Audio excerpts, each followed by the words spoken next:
सुरेश कुमार जी, जौनपुर से। राधे राधे महाराज जी। आपके चरणों में कोटि कोटि प्रणाम। महाराज जी, श्री जी की कृपा से यह शरीर मिला है, लेकिन इस शरीर में भयंकर रोग, कष्ट, बेचैनी, घबराहट, घर परिवार में कलह जैसी परेशानियां हो रही हैं, जिसके कारण यह शरीर भजन करने में असमर्थ हो रहा है। महाराज जी, मेरा मार्गदर्शन करें कि ऐसी परिस्थिति में भी कैसे भजन करूं। महाराज जी, अब तक आपने प्रभु के भजन का अभ्यास नहीं किया, इसलिए आपको लगता है कि भजन नहीं हो रहा है। पहले मान लो कि जब तक नौकरी थी, पैसे से घर चलता था। अब वर्तमान में देखो, राधे राधे बोलो, कृष्ण कृष्ण का नाम लो, हरि हरि बोलो। जीवन का सारतत्व तो यही है, मरना तो तय है, तो क्यों न राधे राधे बोलते हुए संसार के सुखों को त्यागें।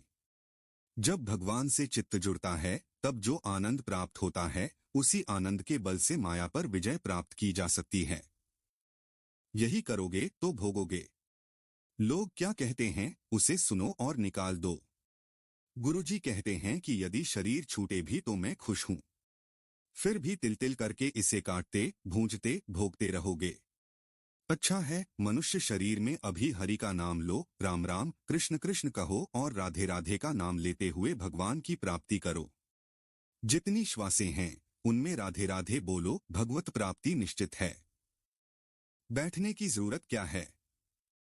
घर वालों को इस बात का पता भी नहीं चलेगा। यह सब बाहरी बातें हैं, अंदर से राधे राधे बोलते जाओ। पत्नी से हंसो, परिवार से हंसो, लेकिन वे जान नहीं पाएंगे कि तुम कैसे भगत हो। भगवान का चिंतन करो, भगवान में समर्पित हो जाओ। भगवान के लिए अपना जीवन अर्पित कर दो और इसी आनंद में जीवन बिताओ। हम तो मानते हैं कि जब शरीर छूटेगा, तब भी कोई चिंता न हो। लोग सोचते हैं कि इससे तो अच्छा मर जाऊं। पर मरकर क्या होगा? नाली का कीड़ा बनोगे या कुत्ता बनोगे? इसलिए चुपचाप राधे राधे बोलो। प्रभु का चिंतन करते हुए शरीर छूटे तो आनंद के साथ छूटे। क्या बीमारी है? पेट में कुछ दर्द होता है तो क्या हुआ? 4 दिन तक यही दर्द चलता है, फिर भी मैं कहता हूँ राधे राधे बोलो। लोग आनंदित रहना नहीं जानते। सच कहूं, मनुष्य जीवन में आनंद को जीना नहीं जानते। अगर जीने की कला जान लो तो हर परिस्थिति में आनंद है।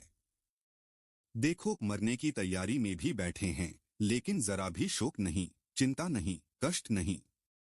हर परिस्थिति में एक ही आनंद है, क्योंकि यह आनंद उस परम आनंद से जुड़ा है। तो मेहनत करो। भूख लगेगी, लकड़ी पच जाएगी। किसान आदमी सब कुछ पचा लेता है। बीमार हो फिर भी मेहनत करो, कुछ बीमार नहीं हो। पहले मोटा था, अब थोड़ा पतला हो गया हूं, लेकिन देखो सब ठीक हो जाएगा। महाराज जी, आपके चरणों में कोटि कोटि प्रणाम। महाराज जी, गुरु रामदास जी के प्रकाश उत्सव की आपको बहुत बहुत बधाई। महाराज जी, शुभ कर्मों का फल नाम जपने वाले को अवश्य मिलता है। महाराज जी, नाम तो संपूर्ण है, लेकिन आगे ध्यान रखना चाहिए कि शुभ और अशुभ दोनों प्रकार के कर्म होते हैं। नाम जपक को शुभ और अशुभ दोनों कर्मों का नाश करता है। अगर सिर्फ शुभ कर्मों में फंस गए तो संसारिक सुख भोगने पड़ेंगे और इसी में उलझ कर रह जाएंगे। लेकिन नाम जपने से शुभ और अशुभ दोनों का नाश हो जाता है और नाम दिव्य आनंद प्रदान करता है। शुभ कर्म अधिक से अधिक आपको स्वर्ग तक ले जाएंगे और पाप आपको नरक में ले जाएंगे। लेकिन जब पाप और पुण्य दोनों का नाश हो जाता है, तभी परमेश्वर की प्राप्ति होती है। इसलिए नाम जपने वाले को सुख और दुख दोनों से ऊपर उठना चाहिए। अगर दुख आए तो सहन करें और अगर सुख आए तो अहंकार न करें। जब नाम जपक का ध्यान प्रभु में होता है तो सुख और दुख का कोई प्रभाव नहीं रहता। सुख में अहंकार नहीं करना चाहिए और दुख में प्रभु को नहीं भूलना चाहिए। यही वह मार्ग है जिससे भगवत प्राप्ति होती है। महाराज जी, अगर कोई कहे कि नाम जपक को केवल सुख मिलता है तो यह त्रुटि होगी। नाम तो संपूर्ण है और जब हम नाम जपते हैं तो शुभ कर्मों से नाम जपक की स्थिति और ऊंची हो जाती है। जैसे अगर शुभ कर्मों के अनुसार कोई धन प्राप्त हो जाए तो भक्त क्या करेगा? वह लंगर चलाएगा, साधु संतों की सेवा करेगा, जीवों की सेवा करेगा, लेकिन वह उस धन का भोग नहीं करेगा। एक भक्त शुभ कर्मों को इस प्रकार अपनाता है कि जो धन आता है उसे गोसेवा, संत सेवा, गरीबों की सेवा और बीमारों की सेवा में लगाता है। क्योंकि वह परमेश्वर का जन है, वह शुभ कर्मों का भोग नहीं करता, बल्कि उन्हें प्रभु सेवा में लगाता है। महाराज जी, एकमात्र परमेश्वर की कृपा से हमें हर स्थिति में उनका किया हुआ मीठा लगता है। चाहे शुभ हो या अशुभ, वह सब नाम जपक के लिए एक समान हो जाता है। नाम जपने से शुभ और अशुभ दोनों का नाश हो जाता है और व्यक्ति परमात्मा को प्राप्त कर लेता है। महाराज जी, इसलिए यह कहना गलत होगा कि नाम जपने वाले को सिर्फ लौकिक सुख मिलता है। बड़े बड़े संतों को भी दुख मिला, क्या वे नाम जपक नहीं थे? वे निरंतर नाम जप रहे थे और प्रभु से यही मांगते थे कि तेरा किया मीठा लगे। गुरु अर्जुन देव जी की वाणी है, हरि नाम पदारत नानक मांगे। महाराज जी, नाम जपने वाला यही मांगता है कि भगवान का नाम हमारे हृदय में निरंतर बसा रहे, शुभ और अशुभ का कोई प्रभाव न पड़े। महाराज जी, नाम जपक की स्थिति में वृद्धि होती है यदि शुभ कर्म किए जाते हैं। नाम जपक शुभ कर्म करेगा क्योंकि बिना कर्म किए कोई रह नहीं सकता, लेकिन अशुभ कर्मों को रोकने के लिए उसे शुभ कर्म करने होंगे। परंतु वह केवल शुभ कर्मों में नहीं उलझेगा, बल्कि नाम जपते हुए ही शुभ कर्म करेगा। नाम जपने से ही शुभ और अशुभ दोनों का नाश होता है और तभी भगवत प्राप्ति होती है। जैसे हमें जीवन जीना है, वैसे ही कर्म करते हुए हमें प्रभु के कार्यों में समर्पित रहना है। पाप कर्म नहीं करने हैं और जो शुभ कर्म होंगे वे हमें परमेश्वर के करीब लाएंगे।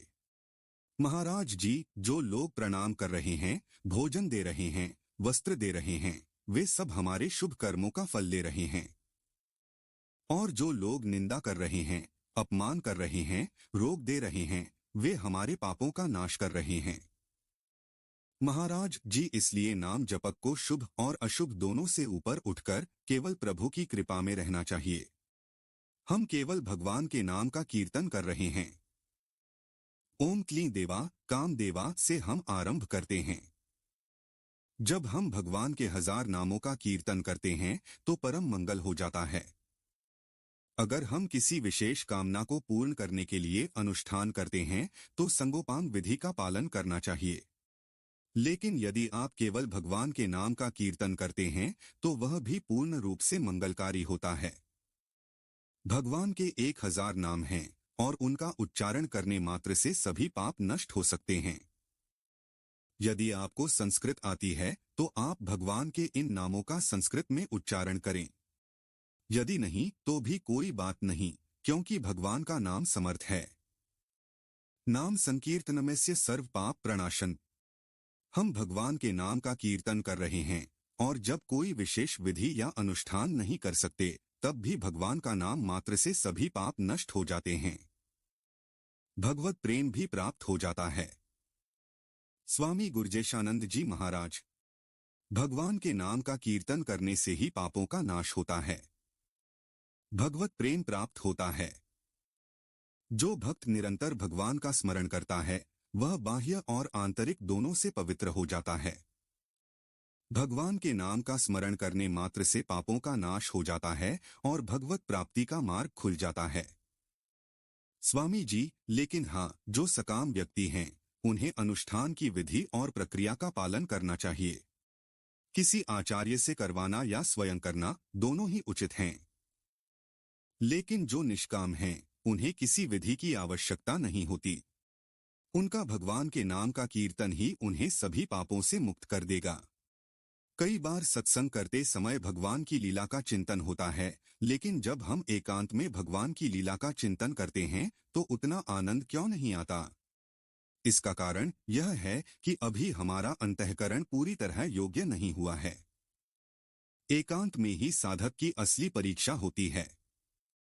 एकांत में हमारी स्थिति क्या है, यही असली परीक्षा है।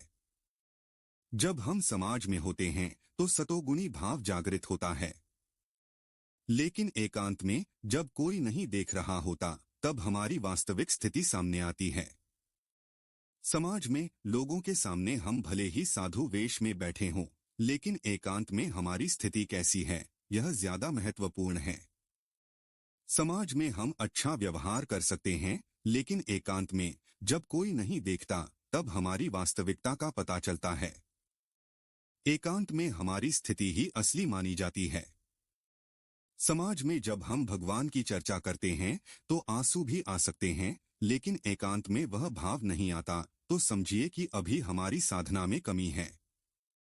हमें और भजन और साधना की आवश्यकता है। वही महात्मा पूर्ण हुआ है जिसका एकांत भी पवित्र होता है। एकांत में हमारी स्थिति भगवान के प्रति कैसी है, यही वास्तविक मापदंड है। हमें समाज से हटकर एकांत में भी भगवान के प्रति अपनी भावना को बनाए रखना चाहिए। समाज में जब भगवान का नाम लिया जाता है तब सतोगुणी भाव जागृत हो जाता है, लेकिन असली परीक्षा तो एकांत में होती है। जब हम अकेले होते हैं तब हमारी वास्तविक साधना और भक्ति प्रकट होती है। हमें एकांत में भी भगवान का भजन और साधना करनी चाहिए और इसे पवित्र बनाना चाहिए। महाराज जी, आपकी चरणों में कोटि कोटि प्रणाम। गुरुदेव, जैसे आप कहते हैं, जब हम गुरु प्रदत्त मंत्र का जप करते हैं तो जीवन में कई अनुकूलताएं और प्रतिकूलताएं आती हैं। इनमें कुछ सांसारिक होती हैं और कुछ आध्यात्मिक। ये अनुकूलताएं और प्रतिकूलताएं मंत्र के कारण नहीं आती, वे हमारे पूर्व कर्मों के कारण पहले से ही निर्धारित होती हैं। जैसे शरीर रचा गया तो कुछ शुभ और अशुभ से रचा गया। तो मंत्र जपो नहीं जपो, जो मंत्र नहीं जपते उनके प्रतिकूलता नहीं आती क्या? पापी पुरुष को अनुकूलता नहीं आती क्या? कई बार पाप करने वाला बड़ा सुखी देखा जाता है, क्यों? क्योंकि पूर्व का शुभ कर्म काम कर रहा होता है। धर्मात्मा पुरुष दुखी देखा जाता है, क्यों?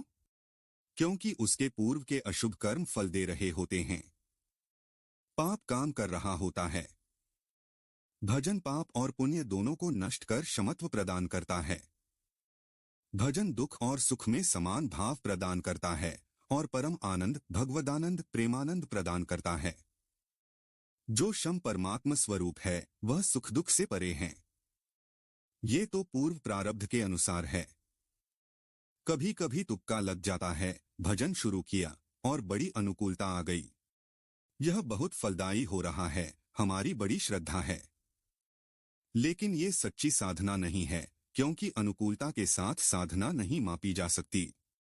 जहां प्रतिकूलता है वहां अनुकूलता बिगड़ सकती है। ये भजन की साधना नहीं है। परंतु कई परिस्थितियों के कारण हम उन तक नहीं पहुंच पाते। तो क्या गुरुदेव मन से या उनके सामने दूर से क्षमा याचना कर सकते हैं? हाँ, बशर्ते कि जुबान से निंदा न हो। मन में अगर किसी के प्रति दोष आ भी जाए तो वह क्रिया में परिवर्तित नहीं होनी चाहिए। वाणी के द्वारा कोई गलत कार्य नहीं होना चाहिए। अगर वाणी के द्वारा गलत क्रिया होती है तो फिर भारी अपराध बन जाता है और आपका भजन साधन सब रुक जाता है। परदोष दर्शन और परनिंदा, ये परमार्थ में बहुत बड़ी बाधाएं हैं। इसलिए हमें ऐसा विचार करना चाहिए कि भगवान जिसे जैसा चला रहे हैं वह वैसा चल रहा है। हमें खुद को देखना चाहिए कि हम कैसे चल रहे हैं। हम बड़े महापुरुषों या दूसरे साधकों की स्थिति को क्या जाने। हम जो देखते हैं वह अपनी ही दृष्टि से देखते हैं और हमारी बुद्धि छोटी है, प्राकृतिक है।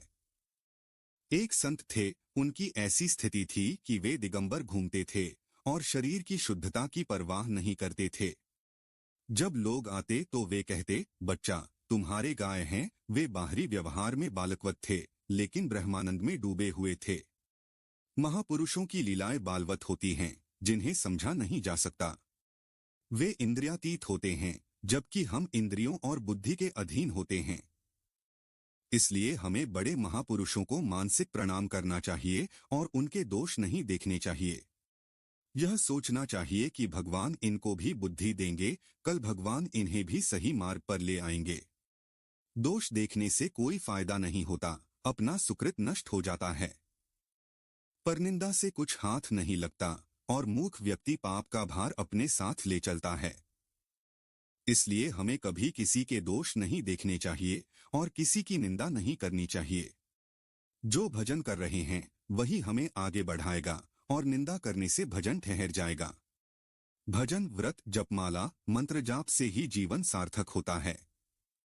गुरुदेव कहते हैं कि शरीर तो गंदा है और रोग के कारण और गंदा हो जाएगा, तो नाम जप करने में क्या परेशानी है।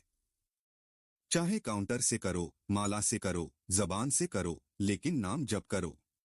नाम जप के बिना क्या होगा। शरीर आज रोगी है, कल मरेगा, मरना निश्चित है। यह मृत्यु लोक है, यहाँ कोई अमर नहीं होता। रोज आयु समाप्त हो रही है, शरीर नष्ट होगा, तो हम इसमें ढिलाई क्यों करें। नाम जप करते रहना चाहिए। राधा राधा कहते रहो।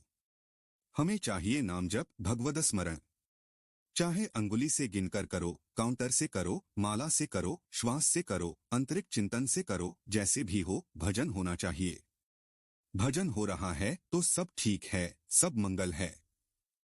प्रभु के मार्ग पर चलने से देवता भी हमारी रक्षा करते हैं, लेकिन इस कलयुग में जीव असमर्थ होते हैं।